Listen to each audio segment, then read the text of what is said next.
गजपति को भूस्खलन डर वर्षा आसिले बढ़ुची चिंता।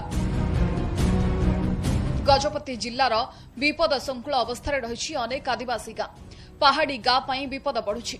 सेथिमध्यरु मोहनारे 41, नुआगड़े 13, रायगड़े 27, गुम्मारे 29 और उदयगिरी ब्लॉक रे 7टी संवेदनशील स्थान चिन्हट करा जायछि, जेउठी लगाण वर्षा हेले छाती रे छनका पसे लोकंकु भूस्खलन भय घारे।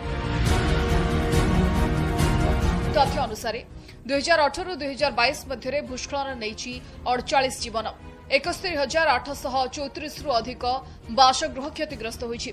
1030 गृहपालित पशुंकर मृत्यु होइछि। तितिली महाबात्या रायगड़ा ब्लॉक रे पहाड़ धसी 16 जनक मृत्यु होइथिला। गुम्मा ब्लॉक कुलांग गाँ और उदयगिरी ब्लॉक अनघारे 2 जन, गोशाणी रे 2 और काशीनगर ब्लॉक जनकर मृत्यु होइथिला। प्राकृतिक विपर्यय समय जीरो क्याजुअलिटी लक्ष्य रखी काम करुवा सरकार एने कौनसी सतर्कतामूलक पदक्षेप नेउनथिबा अभियोग होइछि। पथरटा माने दिखंड होइकरी गोटे तेंतुली गछ रे लागिगला रहि जायतिला। अधा पथर से पहाड़ ऊपर ही अछि।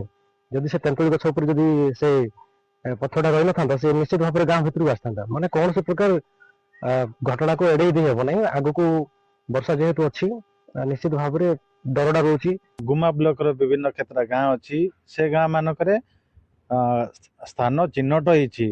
घर पट्टा भी सरकार दे दी छंती, किंतु वर्तमान पर्यंत से को सरकार